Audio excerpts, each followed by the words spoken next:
स्वागत है आपका आज के एपिसोड में। सबसे पहले देखते हैं पिछले अभ्यास प्रश्न को। जीरो बजट नेचुरल फार्मिंग के संबंध में निम्नलिखित कथनों पर विचार कीजिए। पहला, जीरो बजट नेचुरल फार्मिंग खेती के तरीकों का एक समूह है और यह एक जमीनी स्तर का किसान आंदोलन भी है जो भारत के विभिन्न राज्यों में विस्तृत है। दूसरा, इसे दक्षिणी भारत में, विशेषकर दक्षिणी भारतीय राज्य कर्नाटक में व्यापक सफलता मिली है जहां यह पहली बार विकसित हुआ। उपरोक्त कथनों में से कौन सा या कौन से सही है या हैं? विकल्प ए केवल एक, विकल्प बी केवल दो, विकल्प सी एक और दो दोनों, या विकल्प डी ना तो एक ना ही दो। तो इसका सही जवाब है विकल्प सी। जीरो बजट नेचुरल फार्मिंग खेती के तरीकों का एक समूह है। यह जमीनी स्तर का किसान आंदोलन भी है जो भारत के विभिन्न राज्यों में विस्तृत है। अतः कथन एक सही है। इसे दक्षिणी भारत में, विशेषकर दक्षिणी भारतीय राज्य कर्नाटक में व्यापक सफलता मिली है जहां यह पहली बार विकसित हुआ। अतः कथन दो भी सही है। तो चलिए शुरुआत करते हैं पहले प्रश्न के साथ। जॉर्जिया के संबंध में निम्नलिखित कथनों पर विचार कीजिए। पहला, यह काकेशस क्षेत्र में स्थित एक देश है जिसकी पश्चिमी सीमा काला सागर से लगती है।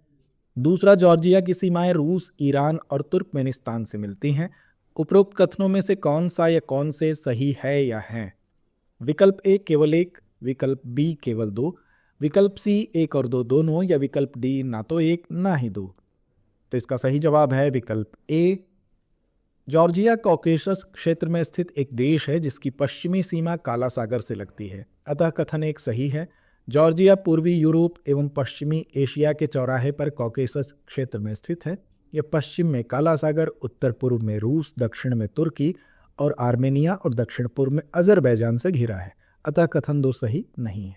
मॉन्ट्रियल प्रोटोकॉल का सबसे अच्छा वर्णन किस रूप में किया जा सकता है? विकल्प ए, ग्रीन हाउस गैस उत्सर्जन को कम करने के उद्देश्य से एक वैश्विक संधि। विकल्प बी, ओजोन परत को क्षति पहुंचाने वाले पदार्थों के उत्पादन और उपभोग को चरणबद्ध तरीके से समाप्त करके ओजोन परत की संरक्षण के लिए एक वैश्विक समझौता। विकल्प सी, सतत विकास लक्ष्यों को बढ़ावा देने के लिए संयुक्त राष्ट्र का एक प्रस्ताव। विकल्प डी, ध्रुवीय क्षेत्रों में जैव विविधता के संरक्षण के लिए एक ढांचागत समझौता। तो इसका सही जवाब है विकल्प बी। मॉन्ट्रियल प्रोटोकॉल वर्ष 1987 में अपनाया गया मॉन्ट्रियल प्रोटोकॉल एक अंतर्राष्ट्रीय संधि है जिसे ओजोन परत को क्षति पहुंचाने वाले पदार्थों जैसे क्लोरोफ्लोरोकार्बन और हैलोन के उत्पादन और खपत को चरणबद्ध तरीके से समाप्त करने के लिए डिजाइन किया गया है। इसे आज तक के सबसे सफल पर्यावरण समझौतों में से एक माना जाता है। स्पैडेक्स यानी स्पेस डॉकिंग एक्सपेरिमेंट के संबंध में निम्नलिखित कथनों पर विचार कीजिए।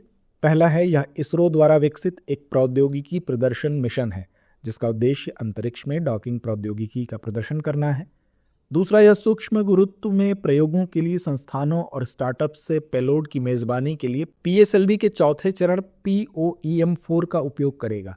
उपरोक्त कथनों में से कौन सा या कौन से सही है या हैं? विकल्प ए केवल एक, विकल्प बी केवल दो, विकल्प सी एक और दो दोनों, या विकल्प डी ना तो एक ना ही दो। तो इसका सही जवाब है विकल्प सी। स्पैडेक्स यानी अंतरिक्ष डॉकिंग प्रयोग भारतीय अंतरिक्ष अनुसंधान संगठन यानी इसरो द्वारा अंतरिक्ष में डॉकिंग तकनीकी का प्रदर्शन करने के लिए विकसित एक प्रौद्योगिकी प्रदर्शन मिशन है। अतः कथन एक सही है। स्पैडेक्स शैक्षणिक संस्थानों और स्टार्टअप से 24 पेलोड ले जाने के लिए पोलर सैटेलाइट लॉन्च व्हीकल यानी PSLV के चौथे चरण यानी POEM PSLV orbital experimental module 4 का उपयोग करेगा। ये प्रयोग कक्षा में सूक्ष्म गुरुत्वाकर्षण वातावरण का लाभ उठाएंगे। अतः कथन दो सही है। स्पेस डॉकिंग के संबंध में निम्नलिखित कथनों पर विचार कीजिए। पहला कथन है, यह दो तीव्र गति से चलने वाले अंतरिक्ष यान को एक ही कक्षा में ले जाने, उन्हें पास लाने तथा उन्हें एक इकाई बनाने के लिए जोड़ने की जटिल प्रक्रिया है। दूसरा कथन है, अंतर्राष्ट्रीय अंतरिक्ष स्टेशन यानी ISS का निर्माण स्पेस डॉकिंग का उपयोग करके किया गया था। उपरोक्त कथनों में से कौन सा या कौन से सही है या हैं? विकल्प ए केवल एक, विकल्प बी केवल दो, विकल्प सी एक और दो दोनों, या विकल्प डी ना तो एक ना ही दो। तो इसका सही जवाब है विकल्प सी। स्पेस डॉकिंग दो तीव्र गति से चलने वाले अंतरिक्ष यान को एक ही कक्षा में लाने, उन्हें पास लाने और उन्हें एक इकाई बनाने के लिए जोड़ने की एक जटिल प्रक्रिया है। अतः कथन एक सही है। यह क्षमता अंतरिक्ष में वृहद संरचनाओं को इकट्ठा करने या उपकरण, चालक दल या आपूर्ति को स्थानांतरित करने के लिए महत्वपूर्ण है। उदाहरण के लिए अंतर्राष्ट्रीय अंतरिक्ष स्टेशन यानी आईएसएस को स्पेस डॉकिंग का उपयोग करके बनाया गया था, जिसमें विभिन्न मॉड्यूल अलग अलग लॉन्च किए गए थे जिन्हें स्पेस डॉक किया गया था। अतः कथन 2 सही है। निम्नलिखित कथनों पर विचार कीजिए। पहला, राष्ट्रीय वित्तीय रिपोर्टिंग प्राधिकरण यानी एनएफआरए कंपनियों के लिए लेखांकन और लेखा परीक्षा मानकों का सुझाव देता है। दूसरा, राष्ट्रीय वित्तीय रिपोर्टिंग प्राधिकरण यानी एनएफआरए भारत के संविधान के अनुच्छेद 149 के तहत एक संवैधानिक निकाय है। उपरोक्त कथनों में से कौन सा या से सही है या है? विकल्प ए केवल एक, विकल्प बी केवल दो, विकल्प सी एक और दो दोनों, या विकल्प डी ना तो एक ना ही दो। तो इसका सही जवाब है विकल्प ए। राष्ट्रीय वित्तीय रिपोर्टिंग प्राधिकरण यानी एनएफआरए कंपनी अधिनियम 2013 की धारा 132 की उपधारा 2 के अनुसार एनएफआरए के कर्तव्य निम्नलिखित हैं। सरकार द्वारा अनुमोदन के लिए कंपनियों द्वारा अपनाई जाने वाली लेखांकन और लेखा परीक्षा नीतियों तथा मानकों की सिफारिश करना। अतः कथन 1 सही है। लेखांकन मानकों और लेखा परीक्षा मानकों के अनुपालन की निगरानी करना और उसे लागू करना, ऐसे मानकों के अनुपालन को सुनिश्चित करने से जुड़े व्यवसायों की सेवा की गुणवत्ता की देखरेख करना तथा सेवा की गुणवत्ता में सुधार के लिए उपाय सुझाना, ऐसे अन्य कार्य और कर्तव्यों का पालन करना जो पूर्वोक्त कार्यों और कर्तव्यों के लिए आवश्यक या प्रासंगिक हों। राष्ट्रीय वित्तीय रिपोर्टिंग प्राधिकरण यानी एनएफआरए का गठन वर्ष 2018 में भारत सरकार द्वारा कंपनी अधिनियम 2013 की धारा 132 की उपधारा 1 के तहत किया गया था। अतः कथन 2 सही नहीं है। ट्रांस पैसिफिक पार्टनरशिप यानी सीपीटीपीपी के लिए व्यापक और प्रगतिशील समझौते के संबंध में निम्नलिखित कथनों पर विचार कीजिए। पहला है, सीपीटीपीपी एक मुक्त व्यापार समझौता है जिस पर वर्ष 2018 में 11 देशों ने हस्ताक्षर किए थे। दूसरा, हाल ही में भारत इस व्यापक समूह में शामिल होने वाला 12वां सदस्य बन गया है। उपरोक्त कथनों में से कौन सा या कौन से सही है या है? विकल्प ए केवल एक, विकल्प बी केवल दो, विकल्प सी एक और दो दोनों, या विकल्प डी ना तो एक ना ही दो। तो इसका सही जवाब है विकल्प ए। ट्रांस पैसिफिक पार्टनरशिप के लिए व्यापक और प्रगतिशील समझौता सीपीटीपीपी ऑस्ट्रेलियाई, Brunei, Darussalam, Canada, Chile, Japan, Malaysia, Mexico, Peru, New Zealand, Singapore और वियतनाम के बीच एक मुक्त व्यापार समझौता यानी एफटीए यानी फ्री ट्रेड एग्रीमेंट है। सीपीटीपीपी पर 11 देशों ने 8 मार्च 2018 को सैंटियागो, चिली में हस्ताक्षर किए थे। अतः कथन 1 सही है।